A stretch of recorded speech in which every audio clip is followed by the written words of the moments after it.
Bueno, comenzamos la grabación. Sí. Listo. Bueno, pues bienvenido, Julio, junto con tu familia. Es una bendición que estén acá. Y pues, hermana, como sucede cada vez que pues alguien llega con nosotros, ¿no? Sí. Yo sé que ya vamos en el capítulo 4, ¿no? Ujú. Pero voy a dar un resumen como mucho, muy rápido, ¿no? Sí, está bien, perfecto. Nada más para que todos estemos, digamos, al día. No va a ser todo lo que hemos visto, bueno, pues en todo este tiempo, porque pues ya son, digamos, algunos meses y solo vamos 4 capítulos, pero vamos a tratar como de ir rápido, ¿no? Sí.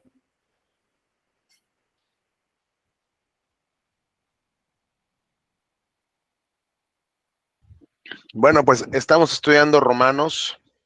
Esta carta fue escrita por el apóstol Pablo, ¿ok? Todos conocemos a Pablo, estamos familiarizados con Pablo. Bueno, él escribió muchísima Biblia, Nuevo Testamento, y desde mi perspectiva fue el apóstol más importante en términos del alcance que tuvo su ministerio, ¿no? Ujú. Ya todos sabemos quién era Pablo. Vamos a leer una persona que perseguía a los cristianos, era un judío celoso de su religión y él pensaba que estaba sirviendo a Dios al perseguir cristianos, ¿no?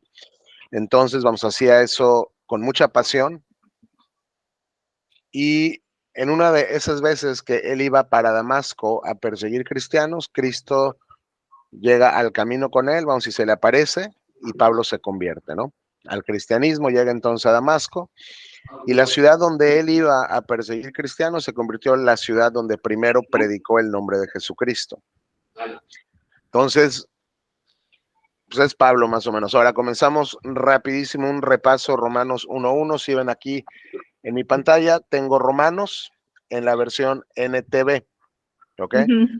Usamos esta versión acá porque es como muy contemporánea, pero fiel, digamos, a los originales, ¿ok? Si quisieran una versión mucho más así de palabra por palabra exacta, se pueden ir a la NBLA o de las Américas, ¿ok? Es una excelente versión, pero la NTV es una, pues es una Biblia que se entiende fácil, sin embargo, sigue siendo fiel a los idiomas originales, y ahí cuando toman sus decisiones de interpretación están bien tomadas. Entonces comienza el versículo 1:1. Pablo le escribe a los cristianos que están en Roma. Roma es la capital ¿de qué país? Italia, ¿ok? Pablo todavía no ha ido a Roma y no los conoce en persona. Sin embargo, sabe que hay una congregación muy, muy fuerte y muy firme en el Señor que está en la ciudad de Roma. Así que Pablo quiere ir a visitarles y les escribe una carta. Entonces comienza: yo, Pablo, estoy en el 1:1, yo, Pablo, esclavo de Cristo Jesús. Voy a detenerme rapidísimo en esta palabra. La NTV dice esclavo, ¿ok? Si nos vamos a esta versión, dice siervo. Si nos vamos a esta versión, dice siervo. Si nos vamos a esta versión, dice siervo. Pero lo que vamos a hacer acá es, vamos a hacer un estudio rápido de palabra. Un momentito, enseguida lo van a ver.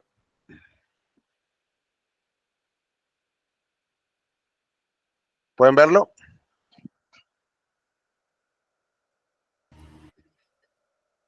¿Sí lo pueden ver?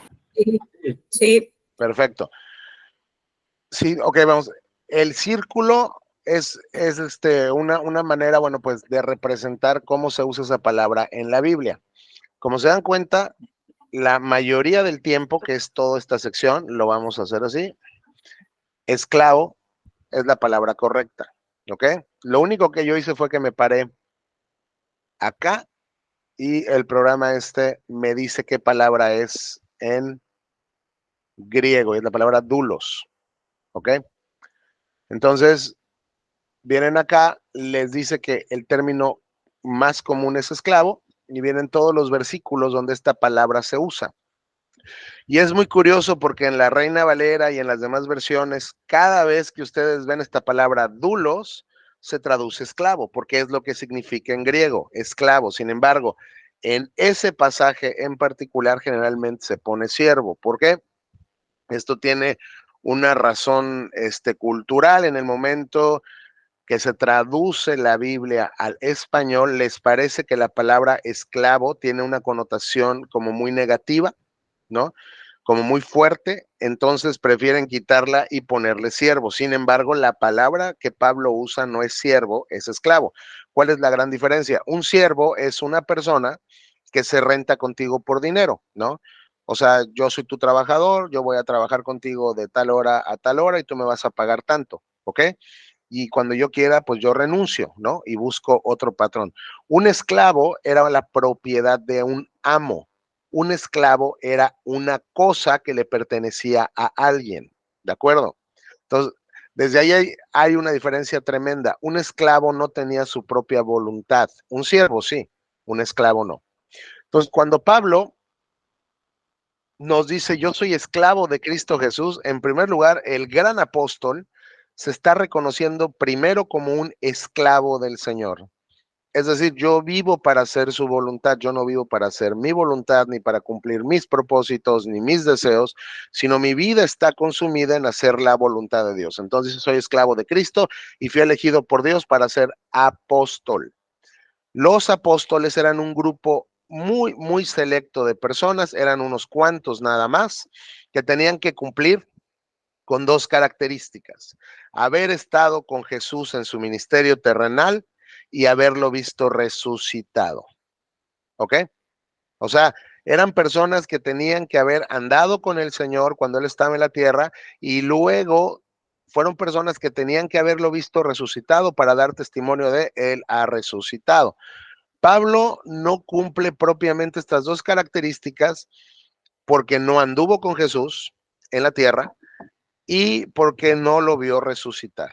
Sin embargo, cuando Cristo se le aparece en el camino a Damasco, se cuenta como que Pablo está viendo al Señor resucitado, y cuando Cristo le dice, tú eres mi instrumento y yo te elegí, ¿no? Entonces él entra a formar parte de los apóstoles. Entonces, ¿cuántos apóstoles habían en total, en realidad?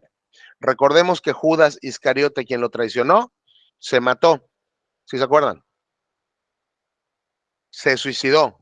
Ahí entonces, bueno, los 11 que quedaban llegan, echan suertes y cae sobre Matías, que viene a llenar el lugar de Judas. Pero luego llega Pablo. Entonces, en realidad, habían ¿cuántos apóstoles trabajando? Pueden desbloquear sus micrófonos, ¿eh? 13. 13 apóstoles, exactamente. Muy bien. Entonces, que Pablo fue elegido por Dios para ser apóstol y enviado a predicar el evangelio. Esta palabra es evangelio, ¿de acuerdo? Entonces, yo soy Pablo, yo soy, o sea, bueno, por un lado soy un esclavo de Cristo y por otro soy apóstol. Así que tengo autoridad apostólica. Recordemos que los apóstoles eran quienes estaban escribiendo la Biblia, es decir, estaban sentando la doctrina que el resto de los cristianos tendríamos que creer. Entonces, Pablo entiende que él tiene esa autoridad. Si Dios prometió su mensaje, vamos al evangelio, hace tiempo por los profetas en las Sagradas Escrituras. Si ustedes leen todo el Antiguo Testamento, la obra y vida de Jesucristo estaban profetizados desde antes, ¿ok? Y hay muchísimas referencias a Cristo en la Escritura, en el Antiguo Testamento, es decir, que no fue a lo que se le ocurrió a Dios, sino era ya un plan que tenía desde antes de crear el mundo. Por eso es que en Génesis 3:15 tienes la primera promesa de que voy a mandar a un descendiente de la mujer que va a aplastar a Satanás por lo que les acabe de hacer, ¿no? Entonces Cristo ya estaba profetizado en la Escritura. Luego Pablo nos dice, rapidísimo, versículo 3, vamos, el Evangelio trata de su Hijo. El mensaje central del Evangelio es Jesucristo, no eres tú, no soy yo. El mensaje central del Evangelio no es como que Dios quiere que seas rico y que seas feliz y que no te enfermes y que todo te salga bien y que cumplas tus propósitos, sueños y deseos en la vida. Eso no es el Evangelio. El mensaje central del Evangelio trata sobre su Hijo. Pablo nos dice, en su vida terrenal, en su humanidad, él fue descendiente del rey David. ¿Ok? Él venía directamente de la línea de David, porque Dios le prometió a David ahí en Crónicas, tú vas a tener un descendiente que se va a sentar eternamente en tu trono. Ese es Jesucristo. ¿Ok? Jesucristo viene de David, viene de Salomón, entonces Jesucristo viene del adulterio de David con Betsabé. ¿Sí se acuerdan esa historia? Sí. De ahí viene Jesús, es decir, era verdaderamente hombre, dice, pero también quedó demostrado que era hijo de Dios cuando fue resucitado de los muertos mediante el poder del Espíritu Santo.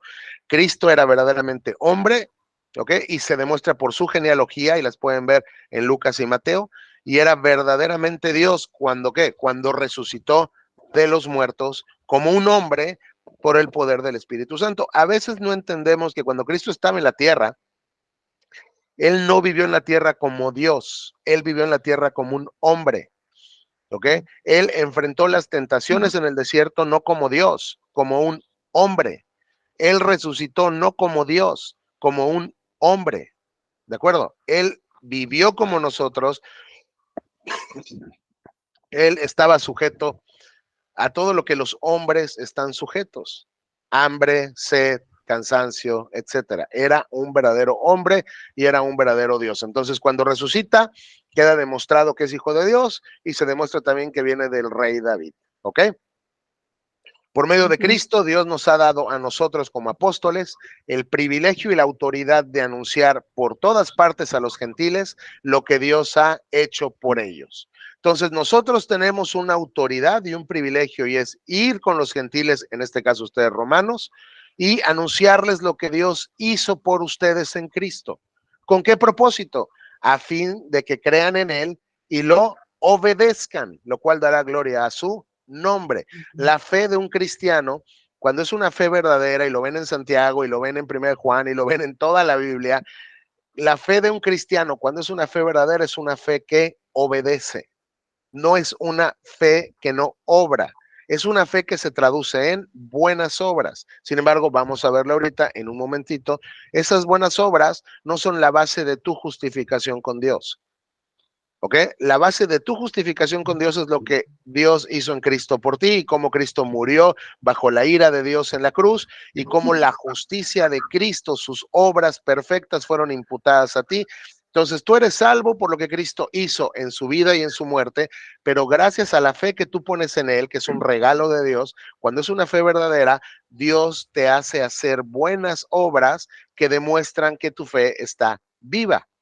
Ok, vamos, aquí estoy sistematizando muchísimo y no tenemos tiempo de ir a todos los pasajes, pero lean Santiago. O sea, Santiago dice: una fe sin obras está muerta. Ok, entonces la fe verdadera es una fe que obra. Así que Dios nos ha dado a los apóstoles el privilegio de ir por el mundo y anunciar a los gentiles lo que Dios hizo por ellos, a fin de que crean en Él y lo obedezcan, lo cual dará gloria a su nombre. El fin último de la salvación es la gloria de Dios. Ok, Dios te salvó para su propia gloria. Dios te salvó para que Él sea glorificado. Ustedes están incluidos entre los gentiles que fueron llamados a pertenecer a Jesucristo. Vamos a verlo con más detalle en el resto del libro, pero la salvación es un llamamiento soberano de Dios. ¿Ok? La salvación es un llamamiento soberano de Dios. ¿De acuerdo? Y los gentiles que llegan a Jesucristo es porque primero Dios ya los llamó a pertenecer a su Hijo. Luego Dios les da fe y luego Dios les da arrepentimiento. No prendo mi cámara porque este programa que tengo aquí enfrente tiene muchísimas pestañas, jala mucha memoria. ¿Ok? Digo, es muy pesado. Es muy pesado. Entonces trato de que la cámara esté, digamos, apagada y sin aplicaciones abiertas, porque si no luego se me traba la compu. Entonces, como que nada más estoy ahorita, digamos, enfocado aquí en logos, ¿no? Pero bueno, entonces hay gentiles a los que Dios llama y hay judíos a los que Dios llama a pertenecer a Jesucristo, y cuando son llamados ellos vienen, porque Dios les regala la fe y Dios les regala a Él arrepentimiento. Entonces, ustedes, hermanos romanos, fueron llamados a pertenecer a Jesucristo.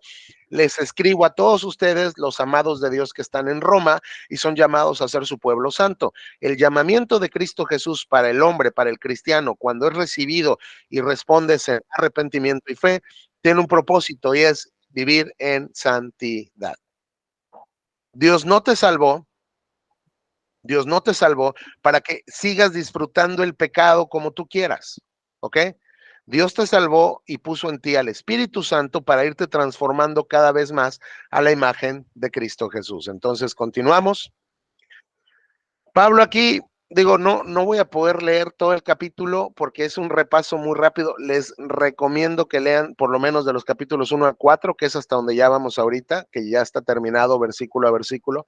Hemos ido con calma, pero pues acá tiene nada más la función de ser como un repaso. Así que quiero que sepan que en todo el mundo se habla de la fe que ustedes tienen en Dios. Yo los recuerdo en mis oraciones, día y noche hago mención de ustedes y de sus necesidades delante de Dios, a quien sirvo con todo mi corazón, anunciando el evangelio de su Hijo. O sea, yo sé lo que se dice de ustedes, tienen fama de ser una buena iglesia, buenos cristianos. No los conozco todavía, pero quiero que sepan que yo oro por ustedes, ¿ok? Algo que siempre pido, y esto es muy importante aquí en el capítulo 1, algo que siempre pido es que Dios mediante se presente la oportunidad de por fin ir a verlos. Lo que estaba sucediendo es que los cristianos en Roma como que decían, oye, ¿por qué Pablo anda visitando a muchas iglesias gentiles y a nosotros nunca nos viene a ver? Entonces como que se empezaron a sentir tristes, desanimados, o como decimos en México, un poco sentidos, ¿no? Estaban sentidos con Pablo del por qué no nos viene a visitar a nosotros. Pablo en este capítulo les va a decir, quiero que sepan que me he propuesto ir a visitarlos, ¿no? Pero se me han atorado cosas. Sin embargo, yo le pido a Dios que por fin pueda ir a visitarlos, ¿ok? Para que les lleve yo algún don espiritual que los ayude a crecer firmes en el Señor. Yo quiero ir con ustedes y trabajar con ustedes como trabajo entre los demás gentiles. Quiero que nos encontremos, quiero alentarlos en la fe. Yo quiero ir con ustedes y estar predicándoles, enseñándoles, fortalecer su fe, animándoles, pero también me gustaría recibir aliento de la fe de ustedes. Ustedes me van a alentar a mí también. La vida de Pablo era una vida difícil.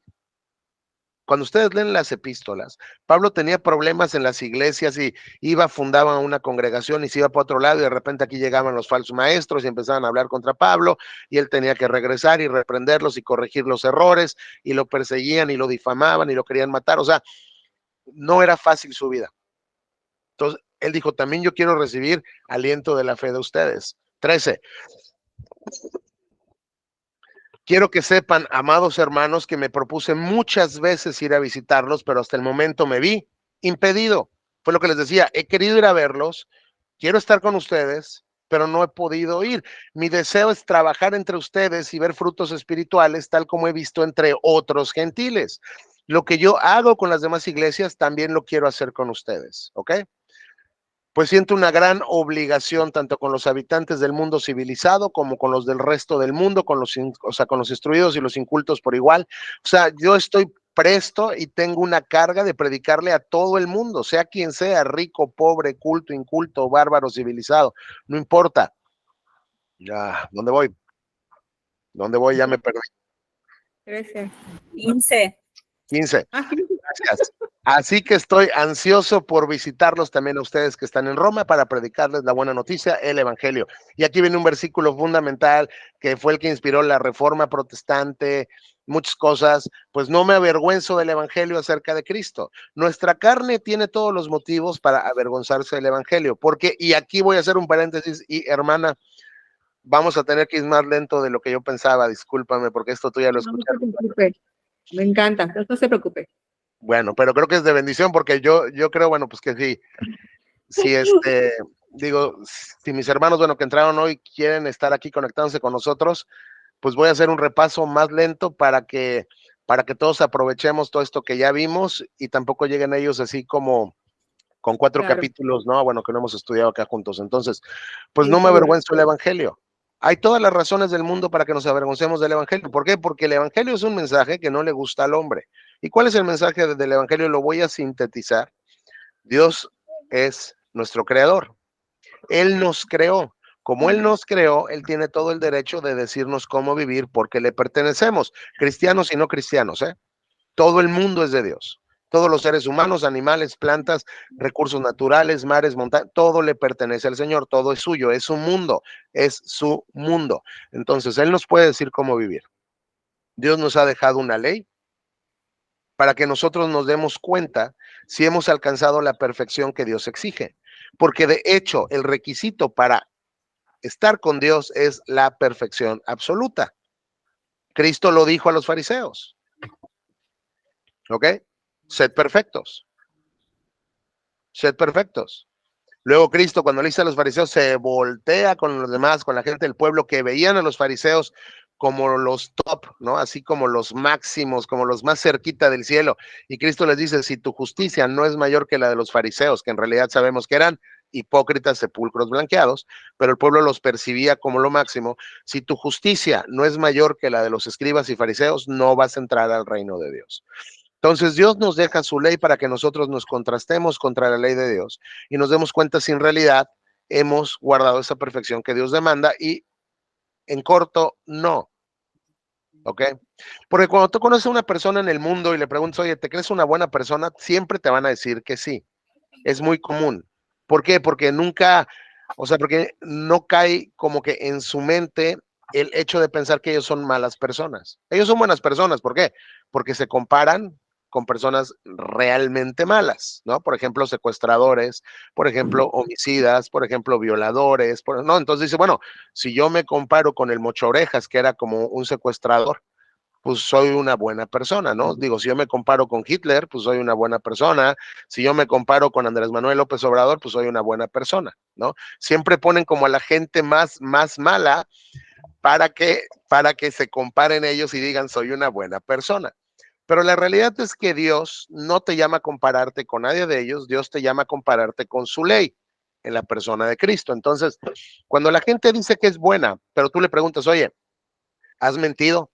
¿Alguna vez en tu vida, lo que sea, una sola vez, has mentido? Todos te van a decir que sí, porque es la realidad, ¿ok? No importa si es una mentira grande, chiquita, piadosa, blanca, roja, amarilla, no interesa. Una mentira es todo aquello que no es verdad. Ahora, ¿cómo se le llama a la gente que miente? Y no te van a querer decir mentiroso porque ellos serían mentirosos. Entonces te van a decir, bueno, pero es que es una mentira. Tú le preguntas, oye, ¿cuántas personas tienes que matar para que de por vida seas considerado un homicida? ¿Cuántas? Una. ¿Estás de acuerdo? Una persona. Con que mates a una persona, tú ya eres un homicida de por vida. Para Dios, con que digas una mentira, eres un mentiroso. ¿Alguna vez has robado? Te van a decir que no, y todos hemos robado algo. Como niños, como grandes, un peso del monedero, un cambio que no regresaste. ¿Sí me explico? Incluso canciones que bajaste piratas del internet, libros que bajaste piratas sin pagar derechos. Todo eso es robar. Entonces, todos hemos robado. ¿Cómo se le llama a la gente que roba? Ladrón. La persona que se cree buena, cuando tú lo confrontas con la ley de Dios, de repente se da cuenta que por lo menos con 2 mandamientos Dios lo ve como un mentiroso y Dios lo ve como un ladrón. Luego te dice, o sea, bueno, y luego tú le puedes preguntar, oye, ¿alguna vez has matado a alguien? Ahí sí te van a decir, no, ¿cómo crees? Eso sí está bien. El tema es que cuando Cristo vino a la tierra, Cristo nos explicó el verdadero significado de la ley y Cristo dijo, ustedes han escuchado que se les dijo, no matarás. Pero Dios dice, o sea, pero Dios realmente considera que basta con que tengas enojo en tu corazón contra tu hermano, contra tu prójimo, para que para Dios ya seas un homicida. Y todos hemos estado enojados con alguien en la vida de manera injusta. Para Dios todos somos homicidas. Lo mismo lo puedes hacer con el adulterio. Oye, ¿has adulterado? No, ¿cómo crees? Yo siempre he estado bien con mi esposa. Dios dice que no es necesario que cometas el acto físico del adulterio. Basta con que tengas pensamientos sucios, ¿ok? Como soltero o como casado, para que para Dios ya seas un adúltero. Entonces, esta persona que se creía buena, de repente solo con 4 mandamientos ya es un mentiroso, un ladrón, un homicida y un adúltero. Cuando lo contrastas con la ley de Dios, desde luego, ¿no? Entonces, ahora viene el gran problema que tenemos todos y es, Dios es bueno. Y mucha gente pregunta, bueno, ¿y por qué eso es un problema? No has entendido. Dios es bueno y tú no. ¿Sí me explico? ¿A quién le tienen miedo los criminales? A la autoridad, a la policía. Dios es bueno y tú no. Dios es justo y tú eres injusto. Aquí hay un tema. La justicia quiere decir que cada quien reciba lo que merece. Entonces, digo, y solamente viste 4, así, bueno, 4 mandamientos como muy rápido. La persona que sea ha mentido millones de veces en su vida, ¿ok? Ha roto la ley de Dios todo el tiempo, todos los días, todo el día, o sea, es muy culpable delante de Dios. La pregunta aquí es, si Dios es justo y tendría que darte lo que mereces, qué tendría que hacer contigo. Entonces, la gente te va a decir, bueno, sí, tengo pues pecados, todo esto, pero tienes que ver también que tengo buenas obras, ¿no? Y pues voy los domingos a los asilos. Y lo que la gente no entiende es que así no funciona la justicia. Entonces, lo que puedes hacer ahí, los llevas a un escenario hipotético. Mira, vamos a suponer que un día llegas a tu casa, Dios no lo quiera, y te encuentras a toda tu familia masacrada. Y el cuate que los mató está todavía encima de sus cuerpos con un cuchillo en la mano. Entonces tú, por la adrenalina, lo que sea, lo capturas, llamas a la policía, llegan, lo ponen a disposición de la fiscalía y llega a juicio. El juez, una vez que valoró todas las pruebas, ¿no? Que son eminentemente contra él, las cuales apuntan a su culpabilidad, el juez llega con esta persona y le pregunta, oye, pues eres culpable, eso es un hecho, ¿qué tendría que hacer contigo? Si esta persona le dice, ok, juez, sí, está bien, yo maté a estas personas y soy culpable y todo, pero ves que mira, también, los fines de semana voy al asilo, reparto comida, llevo cobijas a la gente que tiene frío. Si tú estás en el público viendo ese juicio y de repente el juez dice, ¿sabes qué? Tienes razón, te voy a dejar libre. Yo te aseguro que serías el primero en levantarte y decir, oye, eso es corrupción, ¿sí o no? Eso es injusto. ¿Por qué? Y los medios dirían lo mismo y los periódicos dirían, el juez que está sentado en esa silla es más injusto que el criminal que está juzgando. ¿Por qué? Porque la ley impone una pena y lo justo es que la pena se cumpla. Y si eso entonces es así con la justicia terrenal, ¿cuánto más va a ser con la justicia divina, que es mucho más justa que la justicia terrenal? Con Dios no vas a poder llegar a estar argumentando, es que mira, yo hice, yo di, yo no. Si tú has pecado y no estás en Jesucristo, tienes graves problemas porque Dios te va a mandar al infierno. Y el infierno no es el lugar donde el diablo reina y están todos los demonios bailando y ellos están ahí, digamos, atormentando a la gente. No, bíblicamente el infierno es un lugar que Dios creó para castigar a Satanás y sus ángeles cuando se rebelaron contra él y a los seres humanos que han violado su ley. El infierno es la cárcel de Dios. El carcelero del infierno es Dios. Quien está presente en el infierno toda la eternidad es Dios. Muchas veces los cristianos decimos, bueno, es que el infierno es el infierno porque no estamos en la presencia de Dios. De acuerdo, pero tienes que completar esa frase, porque no estamos ante la presencia favorable de Dios de acuerdo a la Biblia. Es decir, en el infierno no hay misericordia, en el infierno no hay perdón, en el infierno no hay gracia, en el infierno hay justicia. Y quien está ejecutando y estará ejecutando esa justicia durante toda la eternidad es Dios contra las almas de los hombres que han violado su ley una y otra vez y no han buscado refugio en Jesucristo. ¿Por qué decimos en Jesucristo? Porque entonces vamos a regresar a la corte donde estábamos con este cuate y el juez. Entonces ya vimos que este argumento de que mira mis buenas obras no sirve, ¿ok? Luego también le podría decir es que tú eres un juez muy bueno como para que me mandes a la cárcel. No, espérame, porque soy bueno y soy justo, tengo que ver que el pecado sea castigado. Es lo mismo y mucho más con Dios, ¿no? Entonces, humanamente hablando, todos nosotros que estamos aquí y nuestras familias y las personas que están aquí en el vecindario y todo mundo que ha pisado este planeta está en serios problemas delante de Dios porque todos los hombres, dice Pablo en Romanos 3, hemos pecado. Incluso no necesitaríamos que Pablo lo dijera, lo sabemos por experiencia. Mira, cuando una persona te diga que es buena, nada más pregúntale esto, oye, si yo pudiera, si yo pudiera meter un chip en tu cabeza, ¿ok? Y grabar todo lo que pasa en tu mente, todo lo que pasa por un mes, nada más durante un mes. Cada pensamiento desnudo va a ir guardado ahí ese chip. Y luego voy a rentar Cinépolis y voy a invitar a tu familia y a tus amigos y a tus jefes y a tus pastores y a quien quieras para que todos juntos veamos en la pantalla tus pensamientos. ¿Te gustaría estar ahí presente? Yo te aseguro que no. Ni tú, ni yo, ni nadie. Nadie quisiera que se proyectaran frente a todo el mundo los pensamientos que hemos tenido, que no le hemos contado a nadie, porque hemos pensado cosas tan perversas que nos dan vergüenza.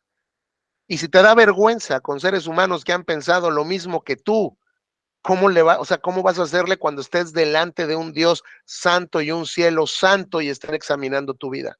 Porque van a examinar cada pensamiento, cada palabra, cada acción, cada omisión contraria a la ley de Dios. Entonces, toda la humanidad estamos en serios problemas. Por eso aquí Pablo dice, les vengo a predicar ¿qué? El evangelio. ¿Y cómo lo traduce esta Biblia? Buena noticia. Pero si hay una buena noticia es porque primero hay malas. Y es lo que Pablo va a hacer en Romanos 1. Las malas noticias son, eres un terrible pecador y estás sujeto al juicio de Dios.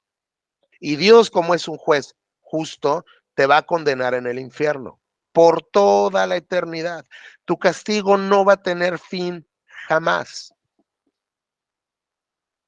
Incluso, dicen los teólogos puritanos, si tú supieras que vas a ser castigado por 4 billones de billones de billones de años, tendrías un poquito más de esperanza, porque dirías, va a llegar un día en el que eso va a terminar. Pero el día que hayan pasado billones y billones y billones y billones de años, porque no hay años, es eternidad, pero es para que lo entendamos nosotros. Cuando haya pasado ese transcurso de tiempo, que no hay tiempo, tu castigo no estará ni un segundo más cerca de acabar. Entonces, todos los seres humanos somos grandes pecadores. No hay nadie bueno, Pablo lo dice en Romanos 3, no hay justo ni siquiera uno, no hay quien busque a Dios, no hay quien haga lo bueno, no hay ni siquiera uno. Entonces, Dios sería justo en condenarnos a todos nosotros. Pero Dios, sin necesidad, porque no tenía necesidad, de la superabundancia de su bondad y de su amor, diseñó un plan para que tú no fueras al infierno, pero él no dejara de ser justo. Y esa es la clave acá, que tú no fueras al infierno y él no dejara de ser justo. ¿Y cuál es ese plan? Él mandó a su hijo, la segunda persona de la Trinidad, Dios en la carne, perdón, verdaderamente Dios, verdaderamente hombre. Dios lo mandó al mundo a vivir bajo la ley que tú violaste todo el tiempo. Dios lo mandó al mundo a vivir y él vivió una vida perfecta como un hombre. Tuvo que ser un hombre, porque un hombre tenía que ser el representante de los hombres. No pudo haber sido un ángel, tenía que ser un hombre. Así que Cristo, como un hombre, siendo verdaderamente Dios, porque nunca dejó de ser Dios, y siendo verdaderamente hombre, Cristo vivió como un hombre bajo la ley de Dios. ¿Y qué crees? Que la cumplió todita. No falló en un solo punto. Así que, ¿qué crees? Hay una persona sin pecado realmente. Sí hubo un hombre sin un solo pecado y se llamó Jesucristo. Y luego, ese hombre sin pecado, que no merecía la muerte, porque ustedes recuerdan que la muerte, incluso física, es resultado del pecado, ¿no? Y digo, esto lo puedes ver desde Génesis. Si comes, vas a morir, ¿ok? Así que todos nosotros merecemos morir y por eso morimos físicamente, porque somos pecadores. Pero el único hombre que no pecó, Dios, él voluntariamente fue, Dios lo tomó y lo colgó en una cruz. Y sobre él, en ese momento en la cruz, 2 Corintios 5:21, sobre ese momento en la cruz, Dios derramó, y esta es la clave del cristianismo que lo separa de las demás religiones. En ese momento en la cruz, Dios derramó sobre su hijo toda la ira, toda la furia, todo el infierno que merecíamos tú y yo, por tus pecados y mis pecados. Cristo, es decir, fue tratado como el pecador, aunque él jamás pecó. Pero él fue y básicamente lo que le dijo es, Padre, sobre mí castiga el pecado de mi pueblo. Castígame a mí, no los castigues a ellos. Yo pago por ellos la deuda que ellos no te van a poder pagar jamás. Entonces, en pocas palabras, en términos bíblicos, es como si Dios tomara una copa en la mano y esa copa la llenara con tu infierno y con tu furia, y con su furia contra ti por tus pecados. Y se la puso a Cristo en los labios. Y Cristo se bebió toda la ira de la copa de Dios contra su pueblo. Cristo bebió el infierno que estaba reservado para su pueblo y lo agotó sobre él. No dejó ni una gota de ira, no dejó ni una gota de justicia no vindicada, no dejó ni una gota de furia divina. Cristo absorbió toda la furia, todo el infierno, toda la ira que era para nosotros, aunque él jamás pecó. Y entonces murió como hombre, fue sepultado y al tercer día Dios le resucitó para mostrar al mundo que era su hijo y para mostrar al mundo que aceptaba el sacrificio que Cristo hacía por su pueblo. Voy a decir cosas aquí que van a ser muy controversiales, principalmente si no vienen de un contexto reformado.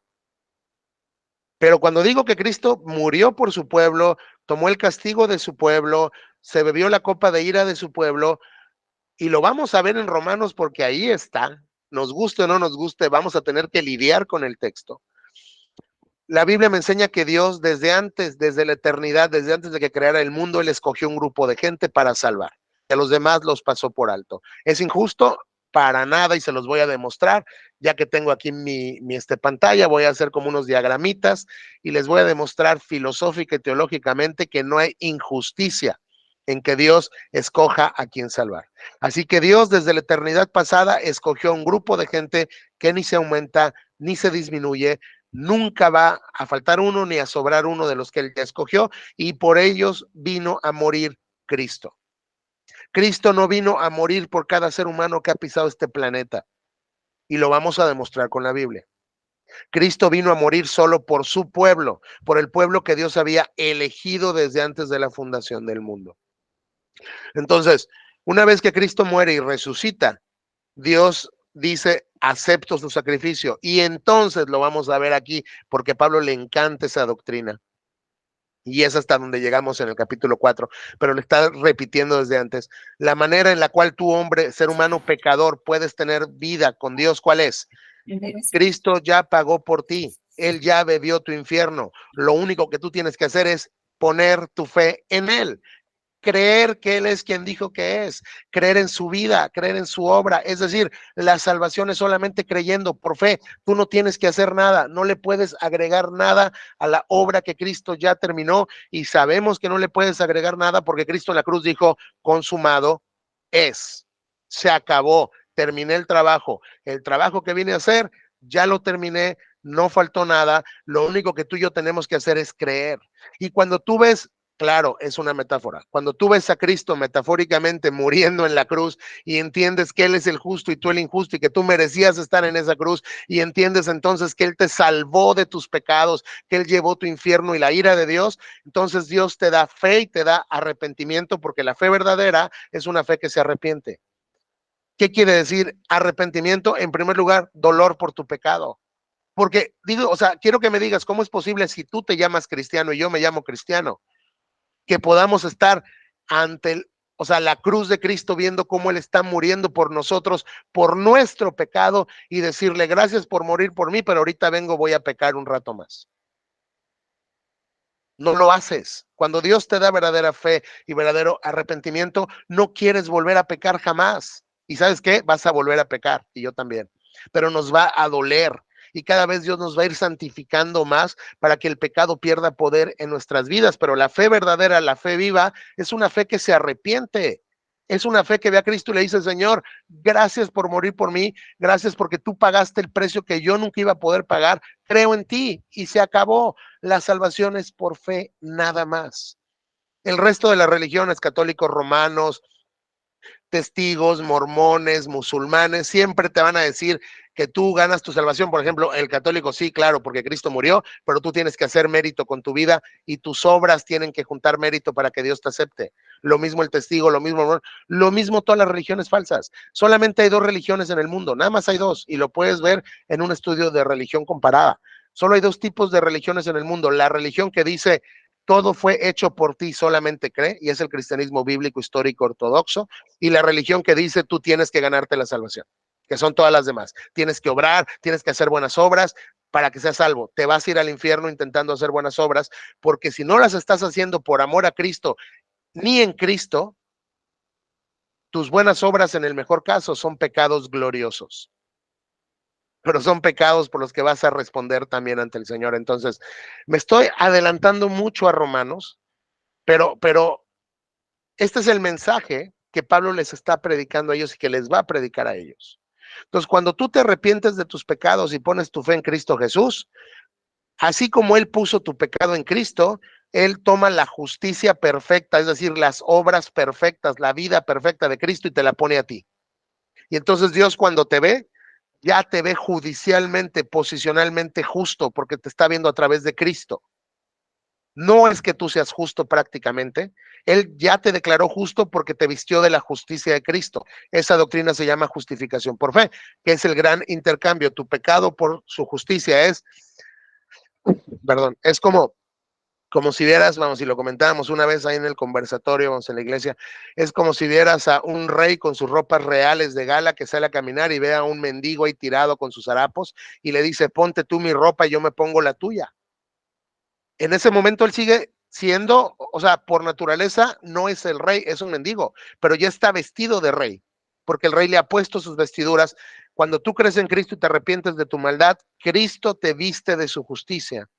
Y entonces, cuando llegues al cielo y te pregunten por qué puedes, o sea, por qué tienes que estar acá, vas a decir, porque Él murió por mí y él vivió por mí.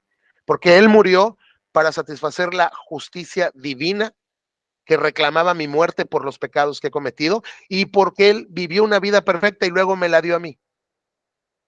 Así que toda la vida cristiana es por fe y este es el mensaje del evangelio que Pablo les está predicando. ¿Ok? Entonces, este mensaje que vimos ahorita, que es el evangelio, a los hombres les ofende, porque la gente le ofende que le digas eres una terrible pecadora delante de Dios, porque tú te crees bueno. Por eso Pablo dice, no me avergüenzo del evangelio acerca de Cristo, aunque haya razones para que mi carne como que se avergüence. ¿Por qué? Porque cuando le predica el evangelio a la gente, me van a tirar de loco, me van a rechazar, les voy a caer mal, lo que tú quieras. Dice Pablo, yo no me avergüenzo del evangelio de Cristo. ¿Por qué? Hay una razón fundamental. ¿Por qué? Porque es poder de Dios en acción para salvar a todos los que creen. El evangelio de Cristo es el poder de Dios como un león suelto que está en acción para salvar a quién, a los que creen, no a los que obran, a los que creen. Hay denominaciones cristianas que realmente no creo que sean cristianas, pero son protestantes, digamos, que ponen la esperanza de su justificación en sus obras, en lo que estoy haciendo. Yo no estoy pecando en esto, yo no estoy pecando en esto. No, Señor. La única esperanza de justificación está en lo que Cristo hizo por ti, está en las obras de Cristo, no en las mías. Así que solo tienes que creer. El evangelio es el poder de Dios en acción para salvar a todos los que creen, a los judíos primero y también a los gentiles, para todo el mundo, judíos y gentiles. ¿Por qué? 17. Porque nos revela cómo Dios nos hace justos ante sus ojos. Es decir, el evangelio, buena noticia, nos revela, nos muestra cómo Dios nos hace justos ante sus ojos, lo cual se logra de principio al fin por medio de la fe. Otra vez, en el mismo versículo, 2 veces ya, creer, fe. Esto es por fe, no es por obras. Como dicen las escrituras, es por medio de la fe que el justo tiene vida. Esta es una cita de Habacuc, que luego podemos ver en su contexto. Pero este fue el versículo, Romanos 1:17, que comenzó la reforma protestante. Martín Lutero, y tú lo puedes leer, era un hombre que odiaba, como monje que era, odiaba a Dios, porque decía, tú me exiges ser justo y yo no puedo ser justo, yo soy un pecador. ¿Cómo me voy a salvar?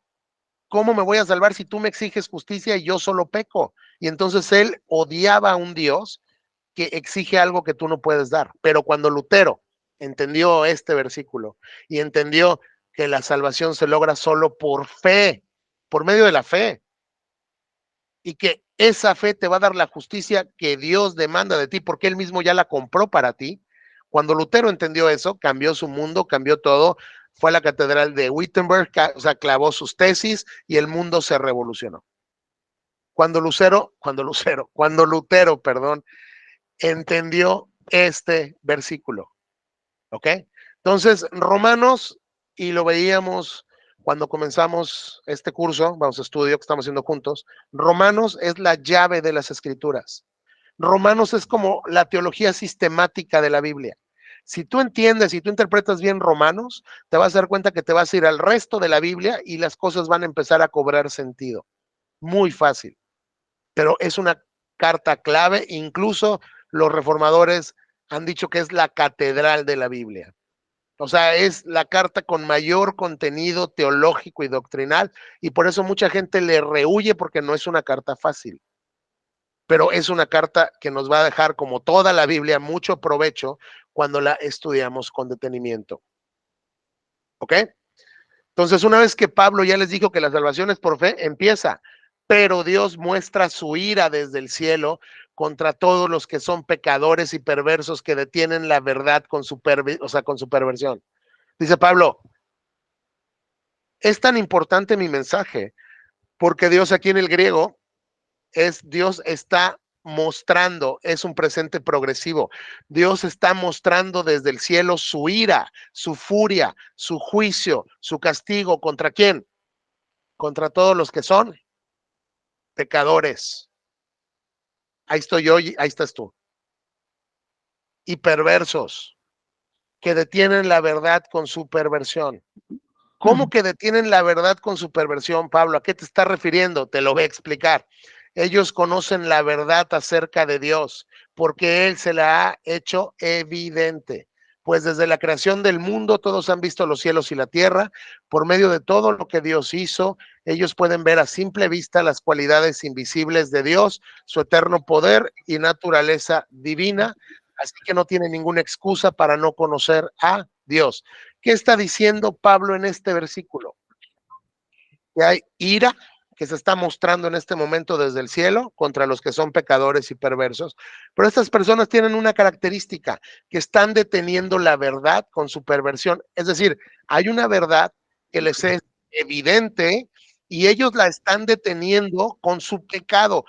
¿Cómo deteniendo? En griego esto es así como que están empujando un resorte, como que la quieren sacar de su vida.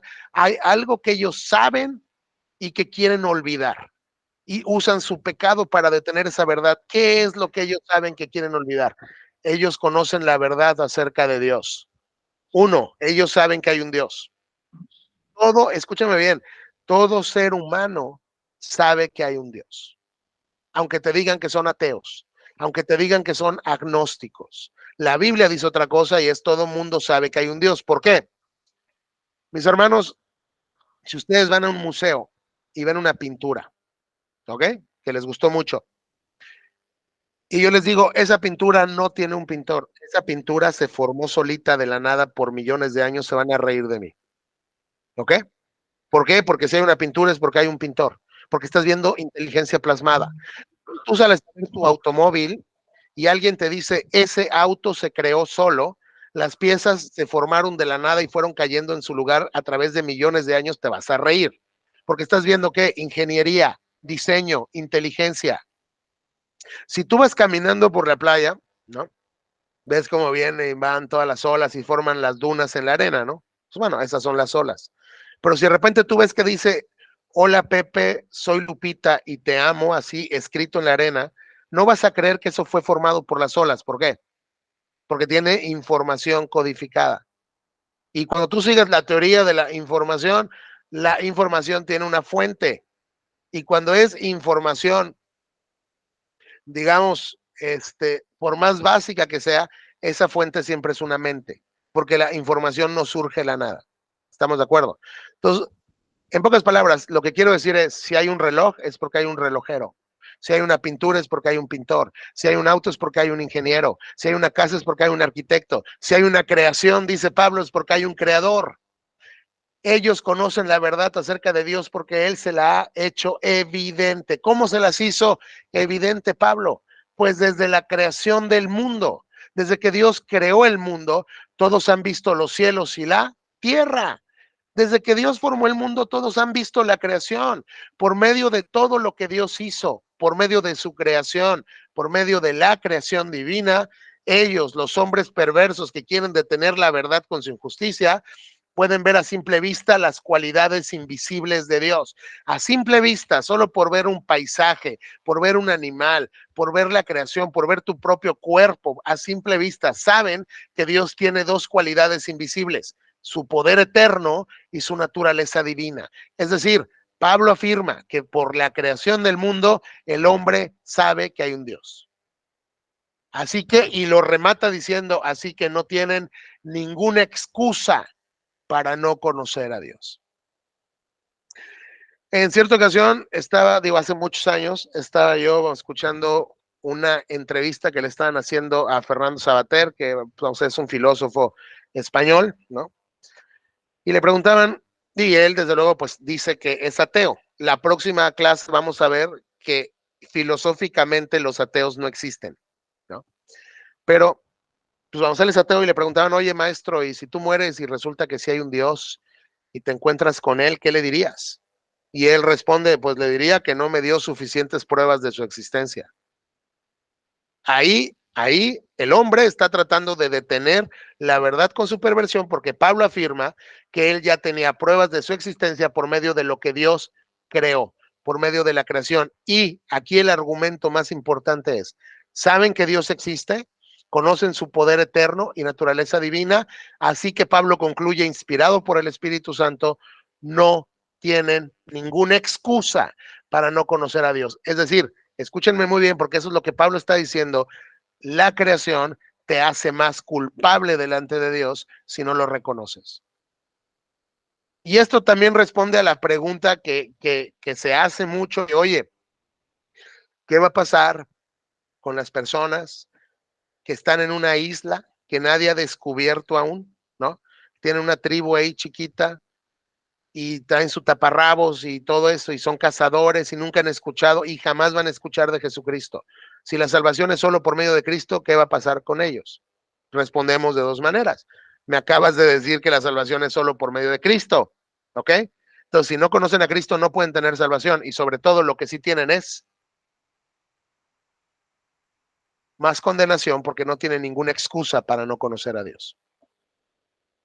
Así que con esto, la Biblia te responde la pregunta de, oye, ¿qué pasó con los mayas? ¿Y qué pasó con los aztecas? ¿Y qué pasó con los olmecas? Y si no conocieron a Jesucristo, no tenían ninguna excusa para no conocer a Dios.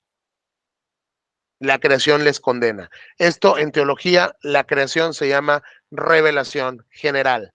La revelación general solo te hace más culpable delante de Dios. La revelación general no te salva. Lo que te salva, lo vamos a ver después, es la revelación especial. Pero la Biblia me sugiere que si alguien responde a la revelación general, Dios se encarga de llevarle la revelación especial. Estamos. Pero aquí el problema es que la gente no quiere. ¿Por qué? Porque si hay un Dios, que lo hay, y yo le reconozco, lo vamos a ver aquí adelante. Si yo le reconozco, ya no puedo vivir como yo quiera. Y el hombre ama su supuesta libertad normativa. Es decir, yo dicto mis propias reglas, normas, todo esto, ¿no? Yo me gobierno a mí mismo, no quiero un Dios encima de mí. El problema para no creer en Dios no es un problema intelectual, es un problema moral. Es decir, es un problema de pecado.